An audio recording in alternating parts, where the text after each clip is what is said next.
Welcome back to Urbcast after the summer break. It feels great to be back with the new conversations about cities, architecture, and urban life. I would like to start this first episode after the break with something that is very close to my heart, and that's why we will talk about Copenhagen again. Obviously, Copenhagen is the city very close to my heart because I live here for 6 years now. And yes, I think that this is the city that I really care about, and that's why I would like the city to be better and develop more and more. That's why we today will discuss about what if Copenhagen's most car-dominated boulevard became its greenest space.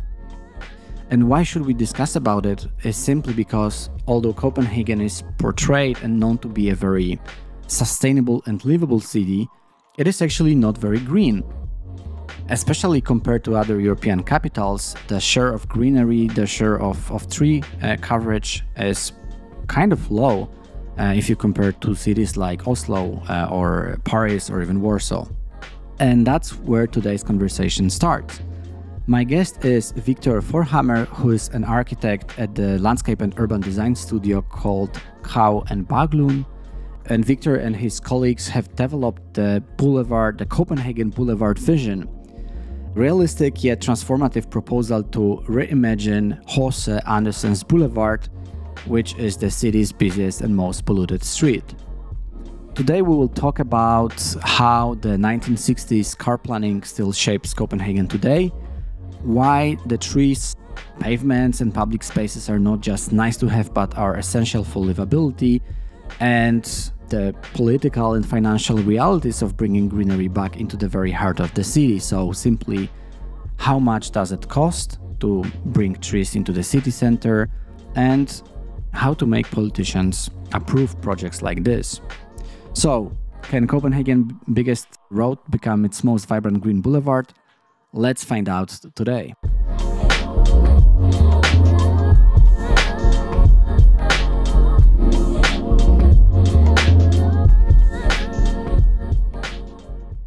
Viktor, welcome to Urbcast. Hi. Hi, nice to be here. Thanks for having me. Thanks for bringing up this topic. We'll discuss the greenery or lack of it in Copenhagen today. But let's start with a short introduction. Can you tell the listeners who you are? Well, my name is Viktor Forchhammer. I'm an architect from the Royal Academy in Copenhagen. I have these past 5 years been working at a studio called Kragh Berglund, which is a studio that focuses mostly on landscape and also urban design, like designing the public spaces, primarily here in Copenhagen, but also in Stockholm, where we have a sister office. That's what I've been working on lately.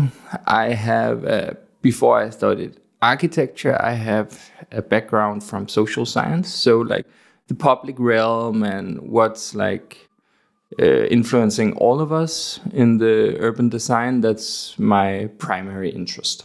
And one of your projects that you've been working on is the so-called Copenhagen Boulevard that we'll discuss today. Maybe you can just tell us in 1-2 sentences something more about the project, but I would like to talk about this in a minute, in some time. And first, let's also give a proper introduction to the greenery of Copenhagen. If I just, in one sentence, should briefly mention the boulevard, the idea behind the boulevard came from this year-long study that has been made about an area of old 60s planning in Copenhagen, which is called busiest, like a highway bridge cutting through a neighborhood in Copenhagen. And traffic planners looked at it and they realized that you could take down half of it without influencing traffic because it's an over-dimensioned traffic space within the city. You don't even have the amount of traffic that it can carry. It's a huge piece of infrastructure. It is. And that is leading out to what we call Copenhagen Boulevard. And we basically, what I started in investigating was can you apply the same logic to the rest of the boulevard? Could you actually reduce traffic here, take out a few lanes, and it wouldn't even influence traffic through the city that much, and you would create this great urban space within the heart of the city. So that was like the quick introduction. So it's but if I should talk a little bit more about the greenery in Copenhagen in general. Yeah, exactly. This is like the big why. When we were preparing for the discussion, I was like, let's paint a picture of why is it important to actually discuss greenery in Copenhagen? What's wrong with it? There's not a lot of it. That's the primary thing. Like, I think people in Copenhagen, maybe also foreigners visiting Copenhagen, they have an image of Copenhagen as this very green city. But in reality, Copenhagen, it's not that green of a city. Like classical elements like tree-lined boulevards and stuff like that, those are foreign elements in Copenhagen, to be honest, if you have to be a little harsh. I think Copenhagen is a very blue city. It has a good and strong connection to the water in the harbor and in Amager, where you have the beach. So there is a lot of blue elements that are very powerful in Copenhagen and that we should cherish. But I think we could do better when it comes to the green. And if you look at other European capitals, we often talk about, in the business, we talk about like the urban tree score. Like, so the tree cover of a city, how much canopy cover does a city have from trees? And in Copenhagen, it's around 16%. And if you compare that to Berlin, it's almost 50%. If you compare it to Stockholm and Oslo and Warsaw, also Paris, like these are all capitals that have way more greenery than we do in Copenhagen. Oslo has about 80%? Yeah, it's crazy. Oslo also have big forest areas that are part of the municipality. So sometimes these numbers can also be a little bit misleading. Does not take away from the fact that Copenhagen, it's not a very green city. And we do need it, not only for the quality of life that it gives to the city, but also Copenhagen is experiencing increasing temperatures on the street level. So this is one of the best ways of reducing urban heat islands that we're struggling with in the city. So there are many good reasons for why Copenhagen should have more greenery. But I think like primarily we just need those urban spaces. We're missing them in the city, to be honest. No, definitely. While traveling across Europe, I can actually see that cities are green and cities are greener than Copenhagen, which I call home for over 5 years now. There are streets like Vesterbro, which is a street in the city center in the district of Vesterbro, which hardly has any trees. And obviously you could say maybe it's because of the infrastructure, because you need a bike lane, you need a car lane, you need a sidewalk. So there is no space for trees. And I wonder, are there fewer or more trees in Copenhagen in general? There are fewer trees in Copenhagen than other European capitals, that's for sure. I also wondered sometimes, like, what is the reason behind this? And we have a part of Copenhagen, which is its own municipality, which is called Frederiksberg. And Frederiksberg, it's different.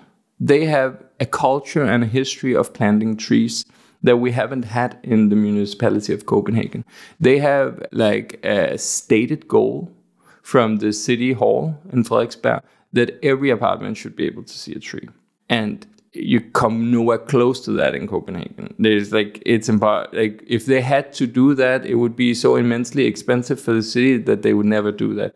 So it's not that it's foreign in a Danish context. Like, look to Frederiksberg, you see that they're applying these kinds of ideas, this understanding of the city as also something that entails greenery and trees.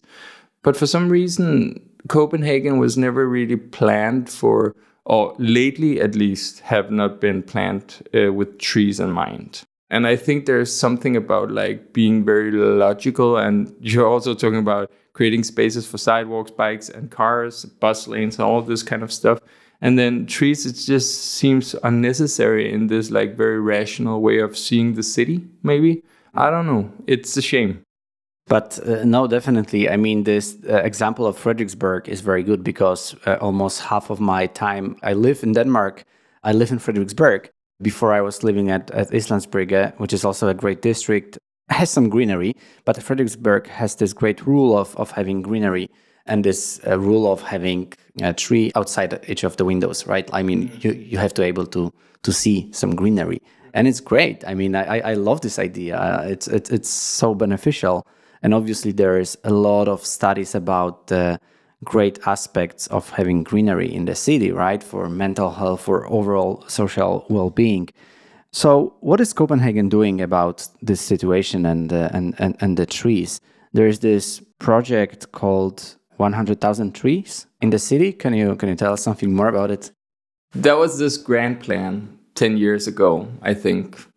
Political plan, wide political support across City Hall from all political parties. They wanted to plant 100,000 trees in Copenhagen within 10 years. We're approaching the deadline of that. That's this year, 2025. At the end of 2025, we should be at 100,000 trees.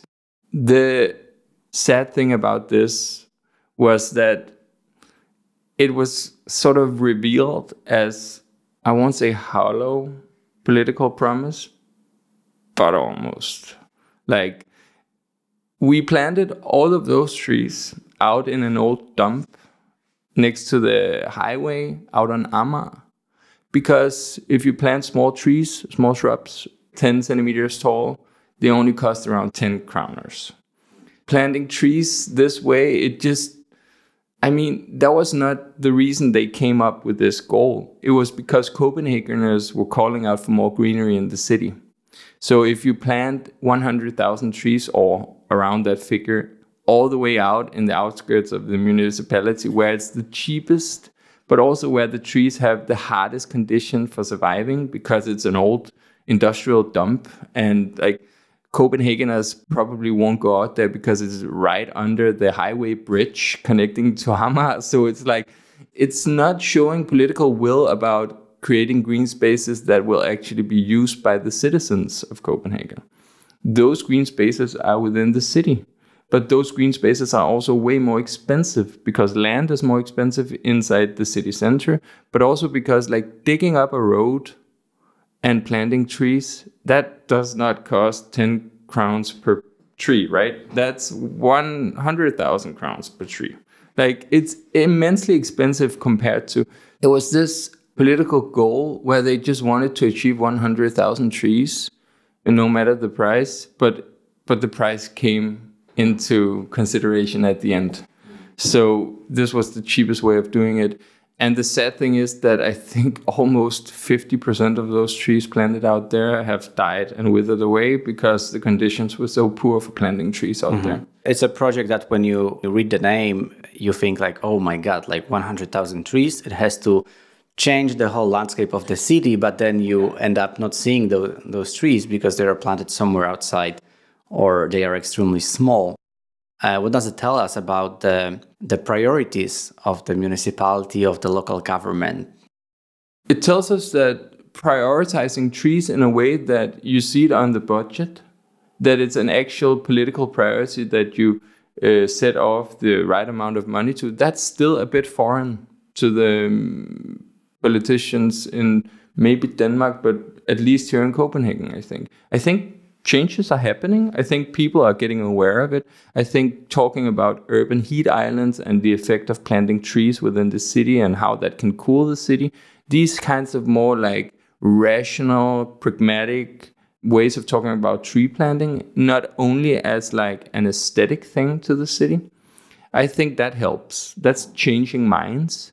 But I think so far we've not been having the will to put aside that money that it actually costs. Because it's not inexpensive to plant trees, but it's not impossible either. Like, look to any other neighboring European city. They have a tradition of planting trees, and they couldn't imagine living in their own city without their boulevards or their big parks. Or like, this is something so inherent to being in the city, in those cities, that they can't imagine being without it. And I think we just have to get to that point as well, where it's just part of the Copenhagen fabric that we have tree-lined boulevards, we have big parks with a lot of tree cover, like we set aside the space for it.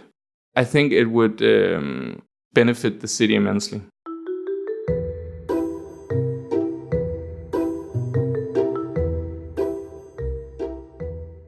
How does the Copenhagen Boulevard project address these problems? I would love now to talk about the origin of the vision. The project you proposed, it's not a project that is built, at least yet, but it's a vision that you are sharing. And you also reached out to me to talk about this project. And I said that whenever someone says we need more greenery in Copenhagen, I say, yes, please, let's do that. But how you do it?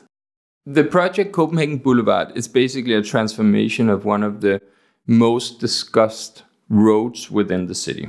One of the biggest ones, or maybe the biggest. Also, one of the biggest ones. Like, it is a road that changes name several times, so it's not easy to talk about it. It's a road mostly known as Urbcast Boulevard, Andersen Boulevard, and Amager Boulevard.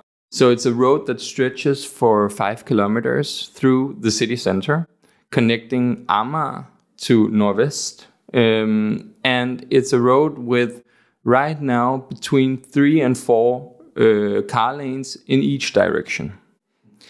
It is a leftover road from the 60s urban planning. In the 60s in Copenhagen, as in many other cities, urban planners and architects were crazy about the idea of turning Copenhagen into LA, right? We're looking here, we're sitting in the studio now looking out over the lakes of Copenhagen. Those were also supposed to be turned into a highway. It was called Søringen, this big highway project that would cut away this historic part of Copenhagen, like the old fortification with the lakes, which is now this, luckily, is still this recreational space within the city center. I saw some drawings. It's completely crazy to think of it. Yeah. The size of it. Yeah, it's enormous. But that was the idea back then. That was like that was what urban planners turned to when they wanted to make a city better, because the car was here to stay and the car would make life great for everyone. So we just had to tear down the city to make space for the cars. Luckily, they didn't succeed with that, and that's like Copenhagen's fortune. Other cities have been destroyed like this in Europe, but they succeeded a few places. And one of them was the street that we're talking about. This street, which was drawn up and designed as a grand boulevard within the city center, the most like where you would promenade, where people would meet each other, where you wanted to be seen, where you would see all the famous people. All the best architects were hired to build the most beautiful and iconic buildings along this road. And that had to be, of course, supported by an avenue, a boulevard with trees on it. That was the idea of that space, very Parisian in a way. And that space was then torn up to make space for the cars. That was one of the places where the 60s planning actually went through and really made a scar in the city. Together with removing all the tram lines, I really, really miss them. I'm a big fan of trams as a way of, moving around the city, and wow. It was like seen as backwards looking, right? Being supportive of trams because like the cars were here now and they were so much more smooth and like, yeah. So this project that we call Copenhagen Boulevard, it's actually the studio's vision for how you could transform that space into what it was originally designed as, a great boulevard. We are proposing that you take away one car lane in each direction. So it's not a revolution, it's a minor intervention, to be honest. And we're proposing that because it seems like this discussion has been stuck for 30 years or so.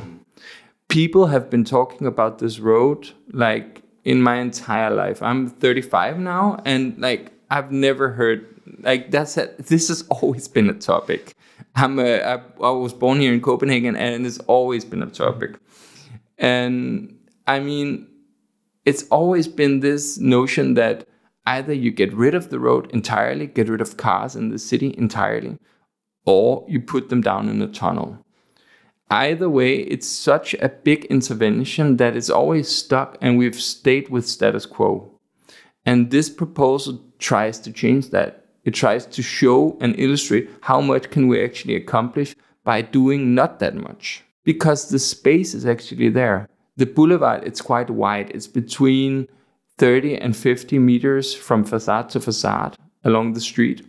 So you have the space to maintain a lot of traffic in the middle of the road and then widen the sidewalks, planting trees, and creating that space that where Copenhageners can actually meet, where a cafe can open, put out some tables, where like the life of Copenhagen can occur. Because the architectural scene, it's already standing there, it's so strong. So it's just about like creating a little bit more space for that life to happen. Just for the listeners who haven't been to Copenhagen yet, the boulevard that you are describing, but in the current state, it's a very unpleasant place. Like I often avoid it because it is loud. As you say, there are 3 lanes each direction. It doesn't seem like Copenhagen, the Copenhagen you think about when you are planning to visit maybe. You think of sustainable city. It's a big change from the rest of the city. That's true. I mean, especially the part here close to where we're actually now looking out. We can almost see the boulevard, like it cuts across the lakes from where we're sitting here in the studio. And the part that's like then going out towards Nørrebro and Nordvest, that part, I think you have to be a little crazy to voluntarily walk along that part. Like, I mean, in the city center, a lot of tourists will walk along Copenhagen, Hos Andersen Boulevard, which is called. And that's like, you see a little bit of life there. But it's mostly for people that don't really know the city that well. I think people that know the city quite well, they'll try to avoid that street.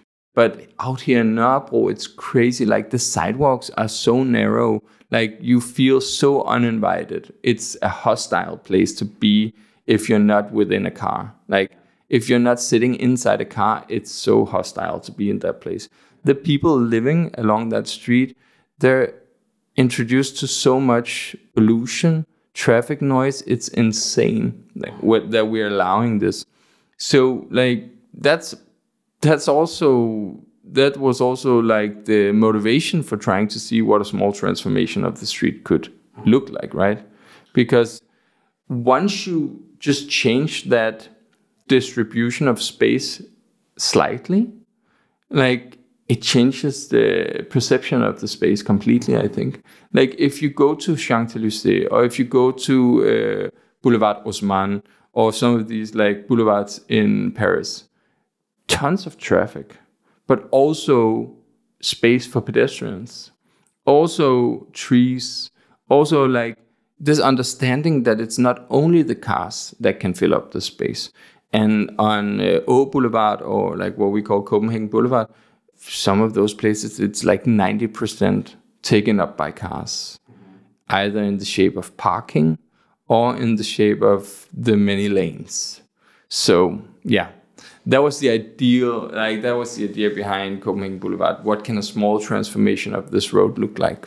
You have on the project website, you had this interesting comparison of 2 graphs, 2 diagrams showing this distribution, and there is 56% of car infrastructure with 3% of parking. Then it's about 15% of parks, greenery, about 16% of the sidewalks and the public space, and about 10% is the bike lane. And the proposed distribution has about 22% of parks and 42% of car lanes, and about 24% of the sidewalks and public space, and 12% of bike lanes. So, as you say, this is not a huge change. You are not proposing to remove it completely or to dig a tunnel, which would cost a huge amount of money. So it's not a revolution, as you say.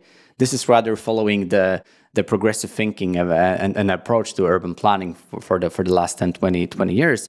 And the change is possible. Like, for example, in Paris, in France, they did amazing job the last 10 years to transform the city and make it more walkable. And they still have cars in the city. Let's talk about the cost of the change, because obviously it's still the project, and adding more greenery would still cost. And this is back to the discussion where you say that, you know, planting a big tree in urban area, like in the city. So for example, in the Copenhagen Boulevard would cost a lot, like 100,000 crowns per tree. This is something we've mentioned. So what would need to happen? Where would the money come from to start the change? Does the city even have a budget of this size to start a project like this? How would you advocate for the project and for the feasibility of the project? I would start by highlighting how much cheaper it is than any other transformation proposal that's ever been talked about. And the city is talking about transforming this street. It is on the political agenda. What can we do? Because not that many people, it's only a few people that like status quo. So the politicians are looking into the most viable way of transforming this. And I think our proposal, it's very viable. It is a pragmatic solution. It is true that it's going to cost, we've estimated around 500 million Danish crowns. So it is a costly project, but compared to digging a tunnel, which is in the ballpark, like let's say 10 or 20 billion Danish crowns, like it is very expensive digging up the entire city, filling it up with concrete and steel to have basically what is a huge car tunnel under the city. So that's my first line of defense for this project. It's way more cheap than the alternative. The other thing is that it also achieves a lot of the things that Copenhagen is looking for right now. We're looking for increasing the accessibility on foot. We're looking for making the city more walkable. We're looking to how can we strengthen the strong bike infrastructure that's already in the city. We're also looking for how can we cool the city. Like all of these things that are on the political agenda, we're actually achieving with Copenhagen Boulevard. So because it is, like, I think we should also take that into account. And then we should also be realistic about the cost of making spaces more green. Like what is the cost of making the city more green? What is the cost of planting trees? We shouldn't be unrealistic and say like we can achieve this with this little amount of money. We should be like tell the truth to the citizens and have them like we have a vote coming up for the city hall this fall. So like some politicians would just have to be honest and say like this is gonna cost. This money could have been used somewhere else, but we're prioritizing using it for this purpose. And we're doing it because we think it will benefit the city immensely.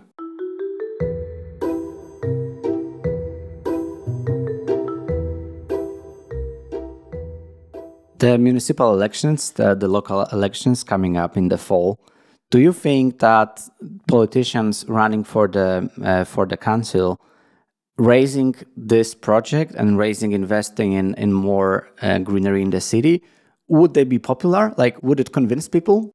I don't know. Sometimes I think, of course, like this is what all people care about. But then I realize that probably I'm just in a bubble and it's just me and my colleagues that care a lot about these urban spaces. And most people care about daycares and schools and these kinds of things. To be honest, I don't know. We've experienced a lot of political support. That's what I can say. Like across the aisle, like from blue to red in a Danish political system, we've experienced a lot of support. A lot of people have reached out. We're now in the process of getting it to a vote on the next coming budget. So the politicians can vote on like whether they want to investigate this further, this vision that we've proposed. In that sense, I feel like we've tapped into something that it's not only us thinking about. Like, I think a lot of people are looking for realistic, pragmatic solutions to transforming the city. I think quite a few people are maybe a little sick and tired with the grand visions that never come to fruition.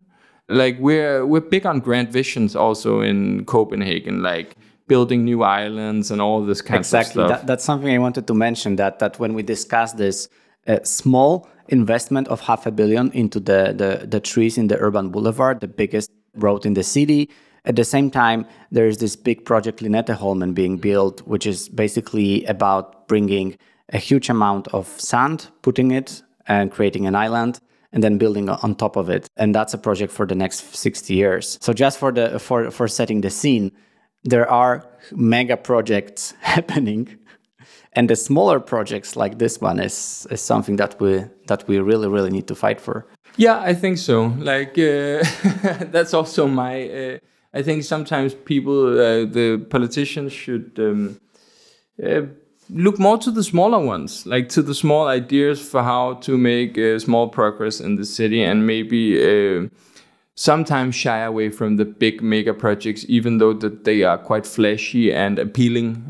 But they also, like the environmental cost of doing the Lynetteholm, it's not something you can't notice. I think I'm also in favor of the smaller interventions. Do you remember how many trees are you proposing in your project? 2,000. 2,000. So it also, I mean, compared to this grand idea of 100,000 trees, it's not a lot. Those 2,000 trees would be experienced by all Copenhageners. I will wager you that not a lot of Copenhageners have experienced those 100,000 trees out on the dump. That's my sense. I've not myself gone there, at least, to see that new park, which is still quite, I think it's around my knee size right now. So it's not a big park yet, but let's see what it will become in the future. So I think like this would be a transformation that you would actually feel in the city. It would be unavoidable to feel it. I think like creating a green corridor that cuts 5 kilometers through the city center, it would be like on the scale of the lakes in the city. It would be like the beach front of the city. Like we're talking about these huge elements that really tie the city together. And right now, the boulevard, it's a scar that really divides the city. I think, I think it would be a transformation felt by Copenhageners. We'll add the link to the project, to the episode description, because one is talking about it, but the second thing is seeing the vision. And as we talked before, you have created some visualizations with the sliders. So one image is showing the current situation, and the next one is what would it look like if we added trees. And I can tell you, like, I would like to walk there with the trees, with one lane less, with some more greenery, with basically the shelter for pedestrian and cyclists as well from the noise, from the pollution, from the threat of the cars. So there is this ambitious vision you have to start a discussion and to ideally plant 2,000 trees. But what would be the result that you would be content with? So if there are 10 more trees, would it be a success? I don't know. 10 more trees would not feel like a success. But I think like we've proposed like cutting this big project into smaller parts. So you could approach the outer parts of the street, of the boulevard in the beginning. That makes sense. The highway bridge called busiest that we talked about in the beginning, that's already being considered how you could take away half of that one and turn it into a park underneath. In connection to that project, I could definitely see you starting with the outer part of the boulevard. That's also where the traffic, it's the lowest level at this point right now. So like the overcapacity in the road, it's the highest. I don't think that the car flow would feel that big of an impact by this project that we're proposing out here. If we at least manage to get one strip of the boulevard in action, it would be a huge success. Like just transforming parts of the boulevard and showing people what it can become and how it won't. Like I think people are also afraid that car traffic will break down if you do this. And I wager you that it won't. It won't break down. It'll change, but it won't break down. And we have to sometimes see those things with our own eyes to see the enormous potential in these small transformations.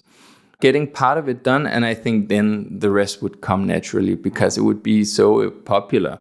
I think that would be very straightforward to continue on the rest of the boulevard. that's the realistic goal, I think. In general, this project, it does not need to look exactly like we've drawn it. That's also part of the project, that it's rather pragmatic. We have this idea of turning it into a boulevard because that'll create a sort of a connecting feeling all along the road. But if the trees have to stand on the inside or the outside of the bike lane in different situations, that's okay. Like here we can be pragmatic, look in the ground, where are the wires lying? Where will it be the cheapest to plant the trees? Where do they have the best living conditions? I think we have the right amount of pragmatism in this proposal. So in many ways, it can turn out a little differently. We could also be forced to maintain parking along the street, which we've cancelled in our proposal, because it'll heighten the flow of the car traffic, and it'll give more space for greenery and urban space for pedestrians. But like these are all elements that, of course, are up for negotiation. So if the project ends up looking differently, it's also okay, I think.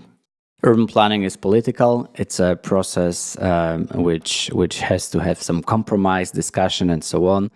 And I really like this idea of your office proposing something like this, because I think this is what architecture, landscape architecture, urban design is about. So obviously sometimes, in most cases, you are commissioned a project and you do it, you build it, you design it.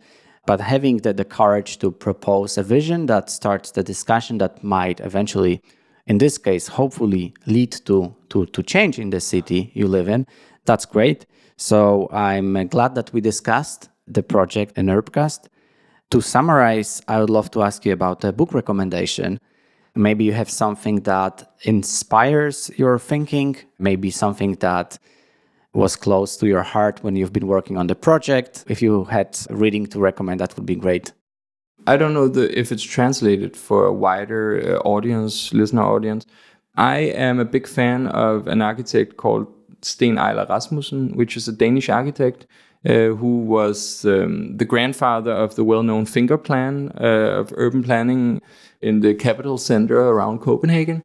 And he has a book called Copenhagen.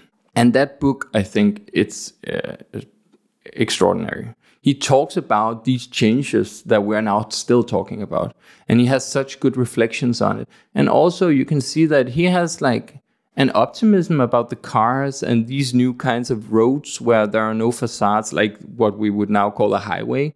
He has an optimism about it, which is also quite like interesting, because it's a person that I really respect, and his approach to architecture I really respect. So like hearing him talk about car infrastructure in this very positive sense, it's also a reminder of like what the times were like back then. So I would recommend any of his books, basically. He's also wrote a book called Experiencing Architecture, which is about the materiality of architectural elements and walking around in a city and how to experience that, from the paving to the facades to the scale of the city. So any book by Sten Eiler Rasmussen. Super. The second one you've mentioned is translated. I think it is even published in Polish. I don't know about the first one, but I will check and I will add the links. Viktor, thanks a lot for joining Urbcast. Thanks a lot for sharing the vision, and I support it. So hopefully there's going to be change and the project will be introduced at least in some form. Yeah, we are banking on that budget here in September. Thanks a lot. And that was it in the newest episode of Urbcast. We discussed Copenhagen Boulevard and the need of greenery. If that resonates with you, no matter if you live in Copenhagen or not, please feel free to reach out to Urbcast as well as to Viktor and the company. This episode will be also summarized in an article. You can find it on Urbcast social media or simply just go to urbcast.pl website. Talk to you soon.